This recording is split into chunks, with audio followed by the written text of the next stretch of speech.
Imagine this. Instead of waiting until your new item is fully packaged, priced, finalized, and ready for a formal buyer meeting, what if you had been nurturing that relationship all year? What if the retailer already understood the shopper problem you were solving?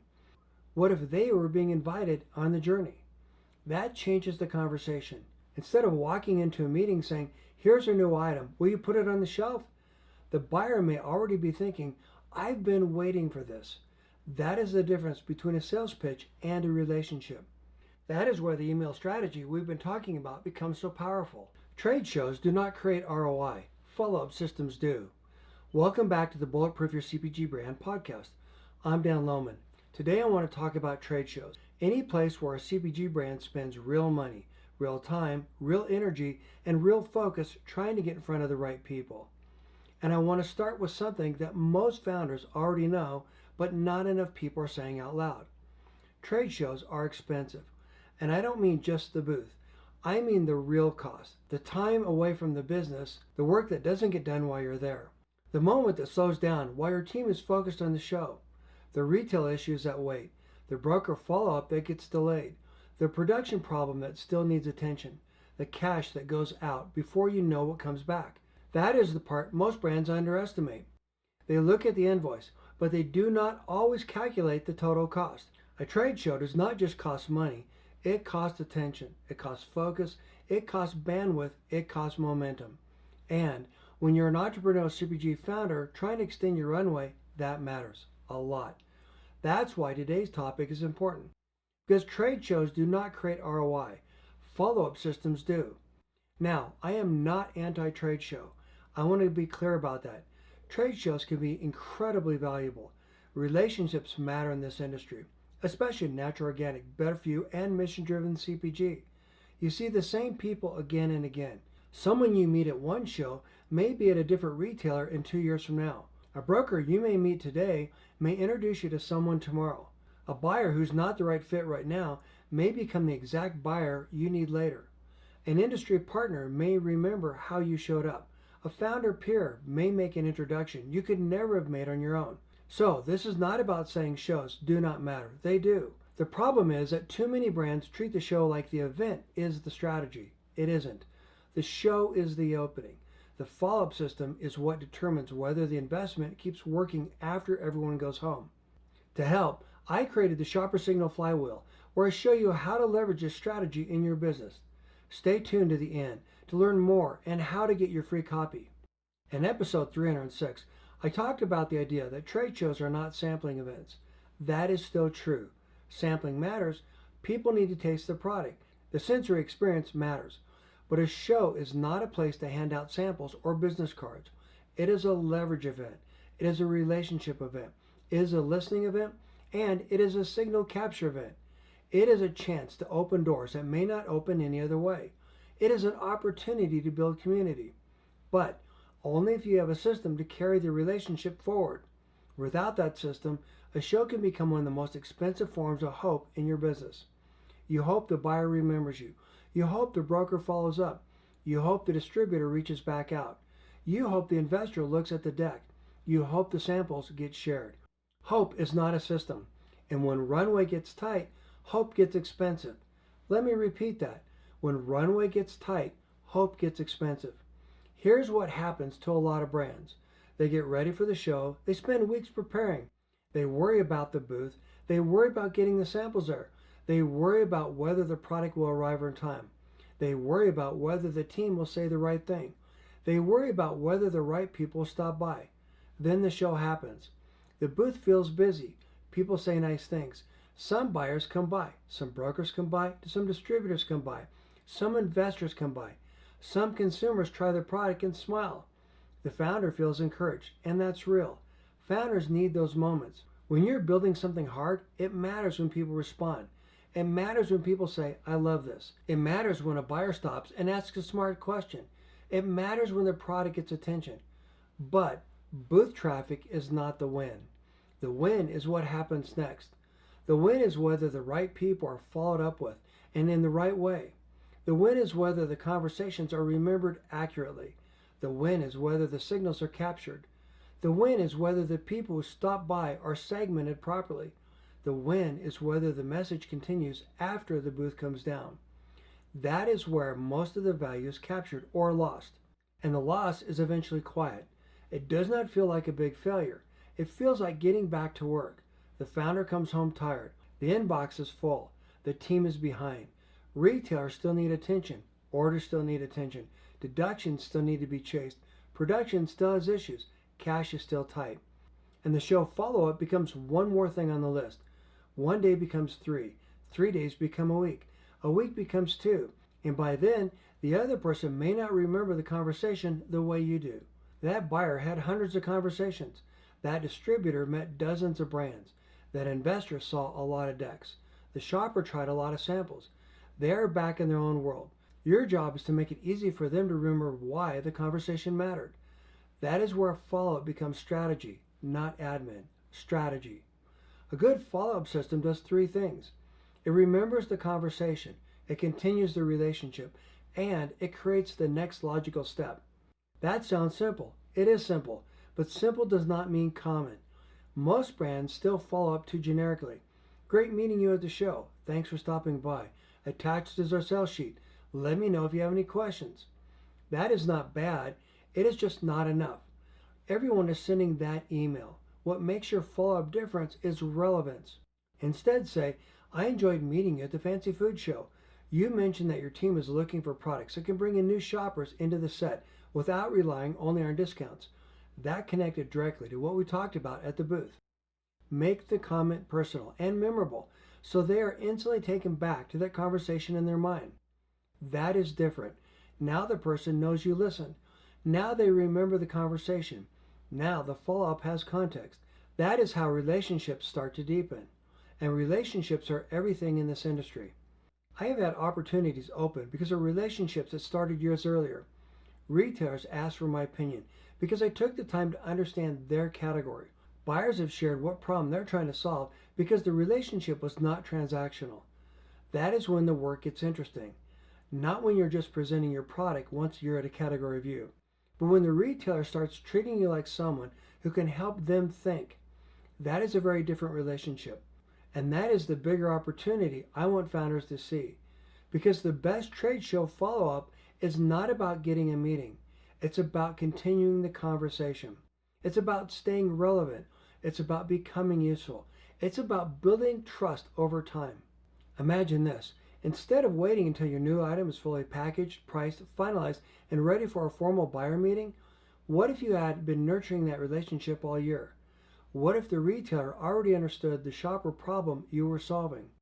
What if they had already seen early signals? What if they had watched you gather feedback? What if they knew what your community was asking for? What if they saw the product take shape before the presentation? What if they were not surprised by your innovation? What if they were being invited on the journey? That changes the conversation. Instead of walking into a meeting saying, here's our new item, will you put it on the shelf? The buyer may already be thinking, I've been waiting for this. That is the difference between a sales pitch and a relationship. That is where the email strategy we've been talking about becomes so powerful. Because your email list is not a coupon channel. It's a relationship system. It's a signal system. It is a way to keep the conversation going after the first interaction. Most people hear that and immediately think about their shoppers. And yes, your shopper list matters. It can help you understand why people buy, what they value, where they shop, what they want next, and how to convert occasional buyers into loyal evangelists. But here's the second layer. Your industry relationships matter too. Retailers, brokers, distributors, investors, influencers, strategic partners, founder peers. People can help you amplify the brand story long after the show ends. Those relationships need nurturing. They need context. They need consistency. They need to be reminded what you stand for and what problem you solve and why your brand matters. Not in a spammy way, not in a hard sell way, in a useful way. Because when enough people understand your story clearly, they can repeat it clearly. That matters. You want people who touch your brand to sing from the same hymnal. The founder knows the story. Does the broker know it? Does the distributor know it? Does the retailer understand it? Does the buyer know why the product matters? Does the consumer understand the mission? Does the investor understand the growth logic? Does the category manager understand the need? If every person tells a different version of the story, the brand gets weaker. If everyone understands the same core message, the brand gets stronger. That is another reason trade show follow-up matters. It is not about chasing leads. It's about reinforcing the story. It's about turning brand-conscious people into informed advocates. And over time, some of those people become evangelists, not because you pushed them, because you kept showing up with value. This is the part that feels like common sense once you see it. If everyone stops by your booth and shows interest, that is not the end of the interaction. That is the beginning. If a buyer gives you 5 minutes, that is not the relationships. That is the invitation. If a shopper says, "I wish you were in my store," that is not the compliment. That is the signal. If a distributor asks you about velocity, that is not just a question. That is a clue about what proof they need. If an investor asks you about repeat purchase, that is not just due diligence. That is a reminder that your community, your shopper, and your data matter. Every conversation is giving you information. The question is whether you have a system to hold it. This does not need to be complicated. A simple spreadsheet can work. A clean CRM can work. A CRM is a customer management system. A segmented email list can work. The tool matters less than the discipline, but you need to capture the right things. Who was the person? What type of contact were they? What did they care about? What did they ask? What product were they interested in? What retailer or channel did they mention? What objection came up? What signal did they give you? What is the next step? Who owns it? When will it happen? That is not busy work. That is how you protect the value of the show. Because without it, it becomes a pile of members. With it, the show becomes an asset. And when you consider the true cost of a trade show, you need the show to become an asset. You needed to keep working. You needed to create more than a few days of energy. You needed to create relationships, insight, retail proof, and future opportunities. That is how you extend your runway. Not just by cutting costs, by getting more value from the money you're already spending. That is one of the biggest mindset shifts for founders. Extending runway is not about spending less. It's about also wasting less. Wasting fewer connections, wasting fewer samples, wasting fewer introductions, wasting fewer buyer signals, wasting fewer shopper insights, wasting fewer opportunities to build trust. A trade show is filled with potential energy. The follow-up system converts that energy into momentum. And the better the system, the more momentum you keep. That is why I would think about every trade show in 3 stages: before the show, during the show, after the show. Before the show, decide what you're trying to learn from and who you're trying to reach. Do not just ask, how do we get booth traffic? Ask better questions. Which retailers matter most? Which contacts do we need to deepen? Which shopper questions do we need answered? Which objectives do we need to understand? Which product ideas do we need to validate? Which relationships are worth nurturing after the show? During the show, listen. Really listen. Do not just pitch. Pay attention to the questions people ask. Pay attention to what confuses them. Pay attention to what excites them. Pay attention to what they compare you to. Pay attention to what retailers mention. Pay attention to what they ask for that you do not have yet. Then, after the show, follow up with relevance. Not a generic blast, a relationship-based follow-up. Different messages for different people. Retailers get a retailer connect. Brokers get sales clarity. Distributors get proof and readiness. Investors get traction and focus. Shoppers get a reason to stay connected. Fans get invited deeper into the story. That's how you become bigger than the show. And this is where the shopper signal strategy fits in perfectly. A brand's email system can become the bridge between the show and the long-term relationship. You meet someone once, the email system helps you continue the conversation. You capture interest once. The email system helps you learn from it. You hear a shopper commitment once. The email system helps you test whether that commitment is part of a pattern. You meet a buyer once. The email system helps you keep that useful until the timing is right. That is the part most brands miss. They think of an email as a promotional tool. Send a coupon, announce a product, push a sale. That is too small. Email can help you build trust. It can help you listen. It can help you educate. It can help you validate. It can help you nurture relationships that are not ready to convert today, but could become incredibly valuable later. That is true for shoppers, and that is true for industry relationships. Now, I want to be careful here. I'm not saying that you should dump every buyer, broker, distributor, investor, and shopper into the same email sequence. Please do not do that. That is the opposite of the point. The point is list segmentation. The point is relevance. The point is to continue the right conversation with the right people. The founder who learns how to do that has an advantage because most brands stop too soon. They stop at the sample. They stop at the badge scan. They stop at the sales sheet. They stop at the "it's great meeting you" email. The better brands keep building, and that's where trust compounds. It's where reciprocity starts to work in your favor. When you are useful to people, they remember. When you help a retailer think through a category problem, they remember. When you send a thoughtful follow-up that connects to what you actually care about, they remember. When you share a shopper insight that helps them understand the category, they remember. When you make their job easier, they remember. That does not mean that every relationship turns into immediate business. It does not. But it does mean that you are building something much more valuable than a one-time booth interaction. You're building reputation. You're building trust. You're building a network of people who understand what your brand stands for. That is how doors open. Sometimes not today, sometimes later, but the work compounds. This is why I say trade shows do not create ROI. Follow-up systems do. The show gives you the moment. The system creates the return. So, before you spend money on the next show, ask yourself a better question. Not just, how do we get more people in the booth?